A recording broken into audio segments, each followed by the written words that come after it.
Chromosome पे absent है. It is absent from the Y chromosome. A trait determined by a gene on the X chromosome is said to be sex-linked. Now, knowing that the white eye trait is recessive to the red eye trait. White eye trait जो है ये mutation से बाद में arise हुई. पहले wildly जो dominant trait exist कर रही है वो रेड आई ट्रेट है. तो व्हाइट आई ट्रेट रिसेसिव है यानी masked by the dominant trait.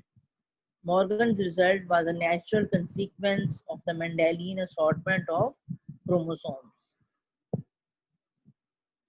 Morgan's experiment was one of the most important in the history of genetics because it presented the first clear evidence that the genes determining Mendelian traits do indeed reside on the chromosomes. ये वो first experiment है जिससे ये clear हुआ कि जो evidence है इस बात का कि जीन्स क्रोमोसोम्स पे रिजाइड करते हैं. एज सूटन हैड प्रपोज्ड, और सूटन साइंटिस्ट ने भी यही सजेस्ट किया था. Chromosome theory of inheritance therefore propounds that genes are located on chromosomes.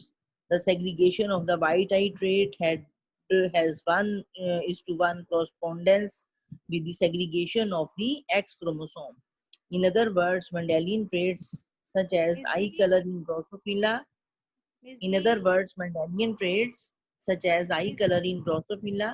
assort independently because chromosomes do. Chromosomes जैसे इंडिपेंडेंटली असॉर्ट करते हैं, इंडिपेंडेंटली सेग्रीगेट होते हैं, अलग हो जाते हैं ड्यूरिंग सेल डिवीजन और नेक्स्ट जनरेशन में ट्रांसफर होते हैं. इसी तरह जीन्स चूंकि क्रोमोसोम्स के ऊपर लोकेट करते हैं और जीन्स की जो पोजीशन है, जो पॉइंट ऑफ लोकस है, जो पॉइंट ऑफ लोकेशन है उसे लोकस कहते हैं.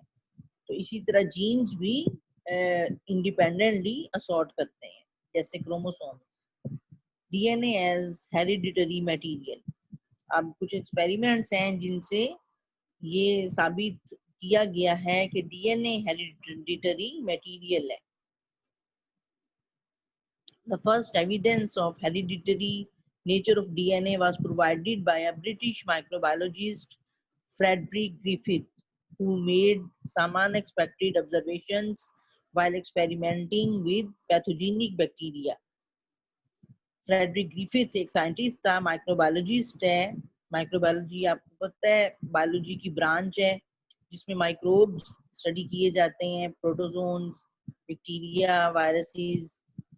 तो फ्रेडरिक ग्रिफिथ ने पैथोजेनिक बैक्टीरिया पे एक्सपेरिमेंट किया. When he infected mice with the virulent strain of Streptococcus pneumoniae bacteria, the mice died of blood poisoning. Streptococcus pneumoniae bacteria उसने वायरलेंट स्ट्रेन इन्फेक्ट कर दी माइस में, इंजेक्ट कर दी माइस को, इस स्ट्रेन से इंजेक्ट कर दिया तो माइस ब्लड पॉइजनिंग से डाई हो गए. However, when he infected similar mice with the mutant strain of Streptococcus pneumoniae that lacked the virulent strain's polysaccharide coat, the mice showed no ill effects. फिर without coat Streptococcus pneumoniae जिनमें वायरलेंट strain जो नहीं थी, non वायरलेंट strain जो Streptococcus pneumoniae की है वो inject की माइस में, तो माइस में कोई इल इफेक्ट्स जाहिर नहीं हुए. The coat was apparently necessary for violence. तो इससे क्या क्लियर हुआ कि कोट वाले जो वायरलेंट स्ट्रेप्टोकोकस pneumoniae है, जो विद कोट है, तो कोट जो है वो नेसेसरी है वायरलेंस के लिए. The normal pathogenic form of this bacterium is referred to as the S form. और without form कोट जो फॉर्म है बैक्टीरिया की वो S form है because it forms smooth colonies on a culture dish. Without coat जो bacteria है Streptococcus pneumoniae वो S form कहलाए क्योंकि वो स्मूथ कॉलोनीज बनाते हैं. The mutant forms which lacks an enzyme needed to manufacture the polysaccharide coat is called the R form. The mutant form जो है उनमें वो एंजाइम लैक करता है, जो पॉलीसैकेराइड कोट बनाने वाला एंजाइम ऐसे बैक्टीरिया जो म्यूटेंट है वो लैक करते हैं, इसलिए उन्हें आर फॉर्म का नाम दिया गया because it forms rough colonies. The coat was apparently necessary for violence. The normal pathogenic form of this bacterium is referred to as the S form because it forms smooth colonies on a culture dish. तो coat with coat जो bacteria थे वो S form है और वो smooth colonies बनाते हैं. With coat bacteria S form है और वो स्मूथ कॉलोनीज बनाते हैं. और विदाउट कोट जो बैक्टीरिया हैं वो म्यूटेंट फॉर्म्स हैं और वो म्यूटेंट फॉर्म्स लैक करती हैं एंजाइम जो कोट बनाती हैं. पॉलीसैकेराइड कोट है और जो म्यूटेंट फॉर्म्स हैं वो ऐसा एंजाइम लैक करती हैं जो कोट बनाने वाला एंजाइम है. Without coat mutant forms R form. तो आर फॉर्म जो है वो नॉन वायलेंट है क्योंकि उनमें कोट नहीं है और वो रफ कॉलोनीज बनाते हैं आर फॉर्म और वो नॉन वायलेंट है. और एस फॉर्म जो है वो स्मूथ कॉलोनीज बनाते हैं एस फॉर्म बैक्टीरिया और वो विद कोट है. To determine whether the polysaccharide coat itself had a toxic effect, Griffith injected dead bacteria of the virulent S strain into the mice. Toxic effects यानी S में है, S bacteria जो violent है उनमें toxic effects हैं. तो Griffith ने dead bacteria जो है फिर उसने एक और एक्सपेरिमेंट किया. उसमें उसने एस वायलेंट के डेड बैक्टीरिया इंजेक्ट किए माइस में. The mice remained perfectly healthy. तो माइस हेल्दी ही रहे क्योंकि वो डेड बैक्टीरिया थे लेकिन वायलेंट थे. As a control, he injected mice with a mixture containing dead S bacteria of the virulent strain and live coatless R bacteria. फिर mixture उसने inject की माइस में जिसमें डेड वायलेंट स्ट्रेन थी और मिक्सचर में लाइव कोटलेस आर बैक्टीरिया थे. Each of which by itself did not harm the mice. तो ये दोनों अलग अलग माइस को हार्म नहीं पहुंचाते. लाइव कोटलेस बैक्टीरिया भी हार्मलेस होते हैं और डेड वायलेंट स्ट्रेन जो है वो अलग से इंजेक्ट की जाए तो वो भी हार्मलेस है. लेकिन इनका मिक्सचर जब इंजेक्ट किया तो unexpectedly the mice developed the disease symptoms and many of them died. The blood of the dead mice was found to contain high levels of fly virulent Streptococcus type S bacteria. तो जब dead mice का blood study किया गया तो उसमें Streptococcus type S bacteria थे which had surface proteins characteristic of the live strain. और उनमें ऐसी सरफेस प्रोटीन्स थी जो कि लाइव एस स्ट्रेन में होती हैं. लाइव वायलेंट स्ट्रेन वाली सरफेस प्रोटीन्स उन डेड बैक्टीरिया के ब्लड से फाइंड हुई और वो डेड बैक्टीरिया जो थे वो प्रीवियसली आर बैक्टीरिया थे. Somehow the information specifying the polysaccharide code had passed from the dead virulent S bacteria to live coatless R bacteria. It means कि information जो है कोट बनाने के लिए वो ट्रांसफर हुई है डेड वायलेंस एस बैक्टीरिया से कोटलेस आर बैक्टीरिया में. मिक्सचर में जो कोटलेस आर बैक्टीरिया थे उन तक information I from the dead violent S bacteria से, permanently transforming the coatless R bacteria into the virulent S bacteria. और ये जब इंफॉर्मेशन ट्रांसफर हुई इस ट्रांसफॉर्मेशन से इस इंफॉर्मेशन की ट्रांसफरिंग से ये हुआ कि coatless R bacteria permanently violent S bacteria में कन्वर्ट हो गए. Transformation is the transfer of genetic material from one cell to another and can alter the genetic makeup of the recipient cell. ये transforming principle ये transforming substance जो है dead violent strain से transfer हुई are bacteria में और are bacteria pathogenic बन गए और पैथोजेनिक बनने के बाद आर बैक्टीरिया ने माइस को डेड बना दिया, डेड कर दिया. यानी रेसिपिएंट सेल्स जो थे वो कौन से थे? वो आर बैक्टीरिया रेसिपिएंट थे और इंफॉर्मेशन ट्रांसफर हुई from the dead violent S strain से. The agent responsible for transforming Streptococcus went undiscovered until 1944. जो कौन सी सब्सटेंस ट्रांसफर होती है ये 1944 तक अनडिस्कवर्ड रही ये बात. But in a classic series of experiments, Oswald Avery, along with Colin MacLeod and Maclean McCarthy characterized that they refer to as the transforming principle. They first prepared mixture of dead S. streptococcus and live R. streptococcus that Griffith had used. यानी mixture उसने कौन सी बनाई थी scientist ने, dead S Streptococcus और live R Streptococcus that Griffith used, और Griffith ने भी इसी तरह किया था।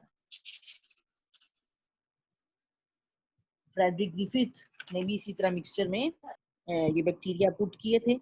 Then they removed as much of the protein as they could from their preparation, eventually achieving 99.98% purity.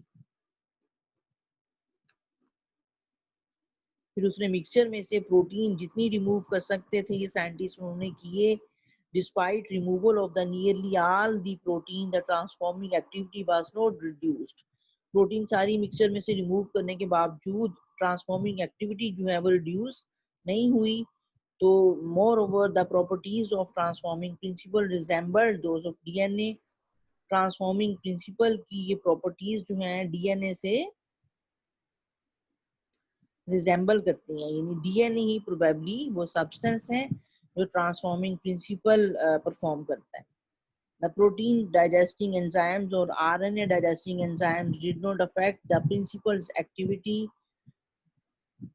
RNA खत्म कर दिया जाए मिक्सचर से, आरएनए डाइजेस्टिंग एंजाइम यूज करके प्रोटीन मिक्सचर से रिमूव हम कर दें प्रोटीन डाइजेस्टिंग एंजाइम यूज करके, तो तब भी but DNA digesting enzyme DNA destroyed all the transforming activity. लेकिन कोई फर्क नहीं पड़ता प्रोटीन डाइजेस्टिंग एंजाइम यूज करें या आरएनए डाइजेस्टिंग एंजाइम यूज करें, तो ट्रांसफॉर्मिंग प्रिंसिपल पे कोई इफेक्ट नहीं हुआ, ट्रांसफॉर्मिंग एक्टिविटी रिड्यूस नहीं हुई। लेकिन जब डीएनए डाइजेस्टिंग एंजाइम जो है डीएनए यूज किया, तो जिसने डीएनए को डिस्ट्रॉय किया, तो तब ट्रांसफॉर्मिंग एक्टिविटी स्टॉप हो। Additional evidence supporting Avery's conclusion was provided in 1952 by Alfred Hershey and Martha Chase. फिर एडिशनली एक और एक्सपेरिमेंट परफॉर्म किया 1952 में हर्शे और चेज के नाम से ये एक्सपेरिमेंट मशहूर है। वो experimented with bacteriophage T2 in some experiment they labelled viruses with radioisotopes. तो उसने वायरसेस को लेबल किया P32 आइसोटोप से which was incorporated into the newly synthesized DNA of grooving phage. ये P32 वायरसेस के डीएनए में इनकॉर्पोरेट हो गया ये आइसोटोप। और एक और एक्सपेरिमेंट में उसने वायरसेस को ग्रो किया ऐसे मीडियम में कि S35 आइसोटोप जो है सल्फर का वो इनकॉर्पोरेट हो गया अमाइनो प्रोटीन कोड के अमाइनो एसिड्स में। वायरसेस की प्रोटीन कोड के अमाइनो एसिड्स में S35 इनकॉर्पोरेट हो गया, और P32 नाम का आइसोटोप जो है वो उसने भी कुछ वायरसेस को लेबल कर दिया, और वो लेबलिंग इस तरह से हुई कि P32 इनकॉर्पोरेट हो गया डीएनए में, वायरसेस के डीएनए में चला गया। After the labelled viruses were permitted to infect bacteria. फिर ये दोनों तरह के लेबल्ड वायरसेस को से जब बैक्टीरिया को इन्फेक्ट कराया गया, in fact bacteria, the bacterial cells were agitated violently to remove the protein codes of the infecting viruses from the surfaces of the bacteria. After the labeled viruses were permitted to infect bacteria, the bacterial cells were agitated violently to remove the protein codes of the infecting viruses from the surfaces of the bacteria. तो जो bacteria viruses ने जब bacteria को infect किया तो ये find हुआ कि आपकी आवाज नहीं आ रही। वायरसेस ने बैक्टीरिया को इन्फेक्ट किया, वायरसेस को पहले लेबल किया S35 आइसोटोप से और P35 आइसोटोप से। फिर इन वायरसेस ने बैक्टीरिया को इन्फेक्ट किया, तो पता चला कि जो लेबल्ड प्रोटीन कोड वाले वायरसेस हैं, प्रोटीन कोड S35 कोई भी बैक्टीरिया में नहीं जा सका वायरस, लेकिन P32 आइसोटोप वाले जो वायरसेस थे लेबल्ड, वो बैक्टीरियल सेल्स में अंदर उनके दाखिल हो गए। However, the P32 label had transferred to the interior of the bacteria. P32 isotope वाले जो लेबल्ड वायरसेस थे वो बैक्टीरिया के अंदर इंटीरियर में चले गए. Subsequently released from the infected bacteria. और इन्फेक्शन के बाद बैक्टीरिया से रेप्लिकेट होके वायरसेस जब बाहर आए, जो रिप्रोड्यूस होके बैक्टीरिया को रप्चर करके जब वायरसेस जो बाहर आए वो भी लेबल्ड थे with P32. Hence the hereditary information injected into the bacteria that specified the new generation of viruses was DNA and not protein. So it means के hereditary information जो है वो present है inside the DNA molecules, not in the protein. ये confirm हुआ, ये conclusion निकला इस सारे experiment से कि hereditary information is present in DNA, not in proteins. Chemical nature of DNA. Frederick Miescher ये साइंटिस्ट था, जर्मन केमिस्ट था. उसने डिस्कवर किया कि डीएनए 1869 में डीएनए को डिस्कवर किया फ्रेडरिक मिस्टर ने. ये जर्मन केमिस्ट है. Only 4 years after Mendel's work. Gregor Mendel के वर्क के ओनली 4 साल बाद उसकी मेंडल की पब्लिकेशन के 4 साल बाद ये डिस्कवरी मेक की फ्रेडरिक मिस्टर ने कि डीएनए हेरिडिटरी मटेरियल है और इनसाइड द सेल ये मोस्ट इम्पोर्टेंट मॉलिक्यूल है, मोस्ट इम्पोर्टेंट सब्सटेंस है. Mister extracted a white substance from the nuclei of human cells and fish sperm. Fish sperm से और ह्यूमन सेल से उसने एक वाइट मटेरियल एक्सट्रैक्ट किया और इस वाइट मटेरियल को न्यूक्लिन का नाम दिया because it seem to be specifically associated with the nucleus. क्योंकि ये वाइट सब्सटेंस न्यूक्लियस के साथ एसोसिएटेड थी इसलिए इसे न्यूक्लिन कहा गया. Since nuclein was acidic, it came to be known as nucleic acid. For 50 years, biologists did little research on the substance because nothing was known of its function in the cells. Nuclein का function unknown था और 50 years तक इस substance पे research continued रही. In 1920s, the basic structure of nucleic acids was determined by the biochemist P.A. Levine, who found that DNA contains 3 main components. P.A. Levine नाम का scientist था. उसने 1920s में रिसर्च की और उसने फाइंड किया कि डीएनए के 3 कंपोनेंट्स हैं. DNA contains 3 main components. phosphate groups, number 1 phosphate groups PO4, then 5 carbon sugars, and then number 3 nitrogen containing bases called purines and pyrimidines. Purines बड़े साइज की नाइट्रोजन कंटेनिंग बेसिस हैं जिनमें adenine और guanine आ जाता है और pyrimidines small size nitrogen containing bases हैं जिनमें थायमिन और साइटोसिन आ जाता है. जबकि आरएनए भी न्यूक्लिक एसिड है.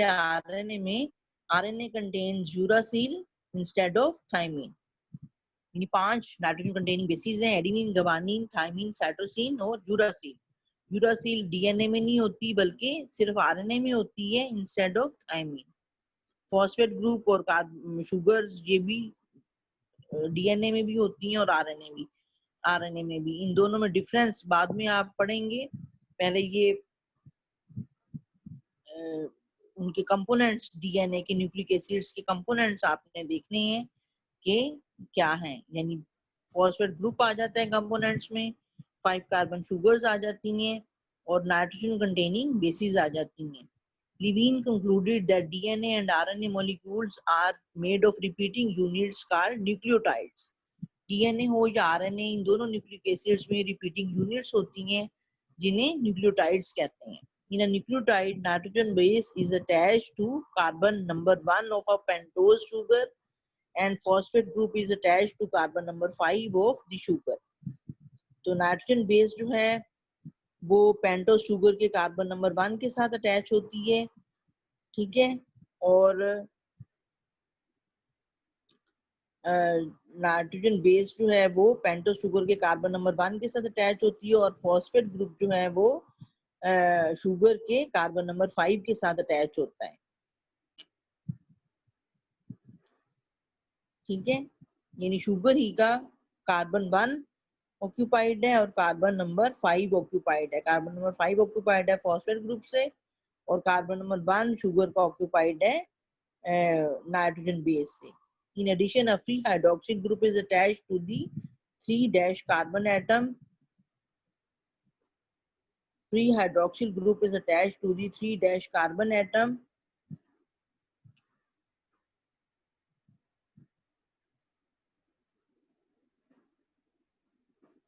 5' phosphate and 3' hydroxyl groups allow DNA and RNA to form long chains of nucleotides. 5' and भी फ्री होता है न्यूक्लियोटाइड का और 3' हाइड्रोक्सिल एंड भी न्यूक्लियोटाइड का फ्री होता है और इन्हीं से लॉन्ग चेन्स न्यूक्लियोटाइड्स की बनना मुमकिन है because these two groups can react chemically with each other. The reaction between the phosphate group of one nucleotide and hydroxyl group of another is a dehydration synthesis. एक nucleotide का phosphate group दूसरे nucleotide के hydroxyl group के साथ react करता है. ये dehydration reaction है. इसमें एलिमिनेट होता है एक water molecule forming a covalent bond that links the two groups. यानी दोनों न्यूक्लियोटाइड्स इस तरह अटैच हो जाते हैं and this linkage is called a phosphodiester bond. यानी एक न्यूक्लियोटाइड का फॉस्फेट ग्रुप दूसरे न्यूक्लियोटाइड के हाइड्रोक्सिल ग्रुप के साथ अटैच होके फॉस्फोडाइस्टर बॉन्ड बना देता है.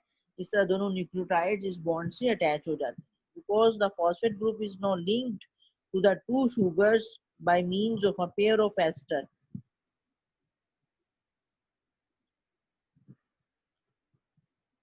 Because the phosphate group is now linked to the two sugars by means of a pair of ester. इस तरह एक एस्टर बॉन्ड बन जाता है और दोनों न्यूक्लियोटाइड्स अटैच हो जाते हैं. द टू यूनिट पॉलीमर और दोनों न्यूक्लियोटाइड से जो सब्सटेंस जो सामने आती है वो एक टू यूनिट पॉलीमर है. Resulting from this reaction still has a free 5' phosphate group at one end and free 3' hydroxyl group at another end. तो ये टू यूनिट पॉलीमर जो बनता है इसमें अगेन एक 5' फॉस्फेट ग्रुप एक तरफ और 3' हाइड्रोक्सिल ग्रुप दूसरी तरफ वेकेंट होता है so that it can link to other nucleotides. In this way, many thousands of nucleotides can join together in long chains. Linear strands of DNA or RNA, no matter how long, will almost always have a free 5' phosphate group at one end and free 3' hydroxyl group at the other end. Erwin Kargaf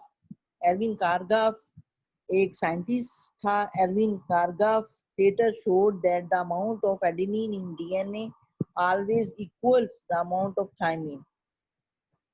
ठीक है, जो adenine की amount होती है DNA में वो thiamine के जितनी ही होती है क्योंकि एडेनिन की हमेशा थायमिन के साथ अटैचमेंट होती है. And the amount of adenine के अमाउंट थायमिन जितनी होती है and the amount of guanine always equals the amount of cytosine. It also implies that there is always equal proportion of purine and pyrimidine.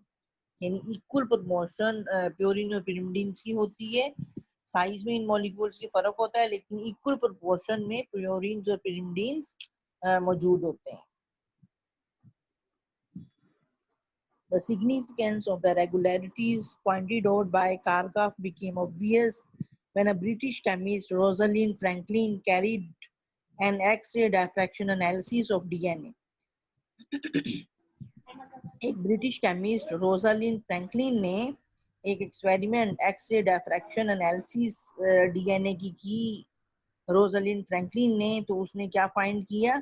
In this analysis, a molecule is bombarded with a beam of X-rays.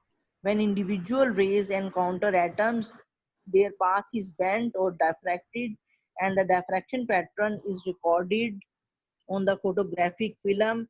When carefully analyzed, this pattern gives three-dimensional structure of a molecule. तो जब x ray diffraction analysis किया DNA का तो पता चला कि three dimensional structure molecule का है ये डीएनए मॉलिक्यूल का. Rosalind Franklin prepared this X-ray diffraction pattern of DNA in the laboratory of British biochemist Maurice Wilkins, who prepared DNA fibers. Rosalind Franklin ने एक्सरे डिफ्रैक्शन पैटर्न डीएनए का बनाया। Laboratory में British biochemist Morris Wilkins की laboratory में ये उसने diffraction pattern बनाया। Who prepare DNA fibres, और the diffraction pattern suggested that the DNA molecule had a shape of a helix with a diameter of 2 nanometer and a complete helical turn every 3.4 nanometer.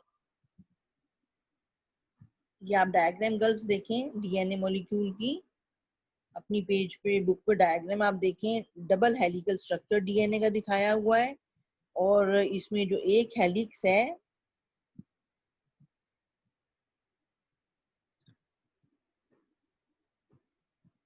वो 2 nanometer diameter का है. So that DNA molecule had a shape of helix with a diameter of 2 nanometer and a complete helical turn has 3.4 nanometer. एक complete helical turn जो है उसकी length है 3.4 nanometer. ठीक है.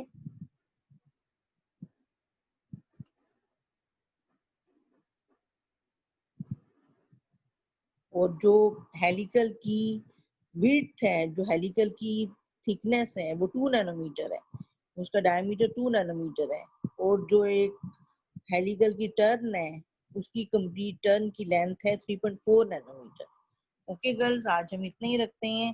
कल हम पढ़ेंगे double helical structure of DNA, Watson and Crick's model. Double helical structure of DNA आप कह लें या वाटसन एंड क्रिक मॉडल कह लें, एक ही बात है. ये हम कल स्टडी करेंगे. अब मैं आपकी अटेंडेंस ले लेती हूँ.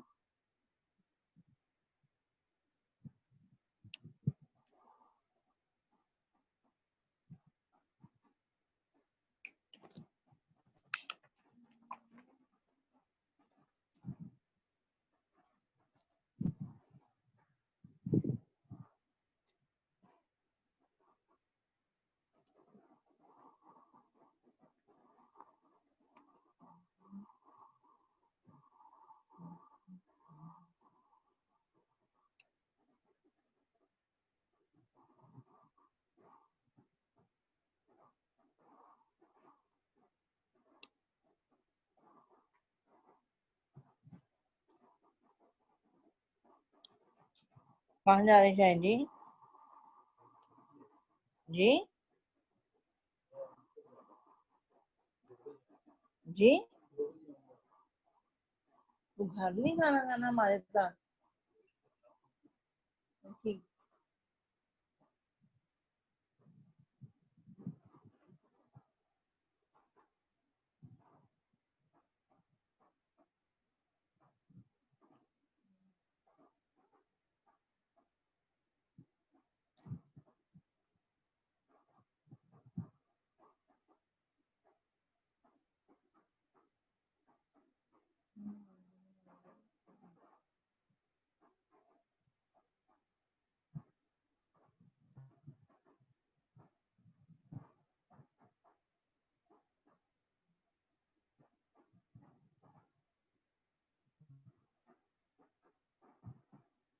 Okay girls.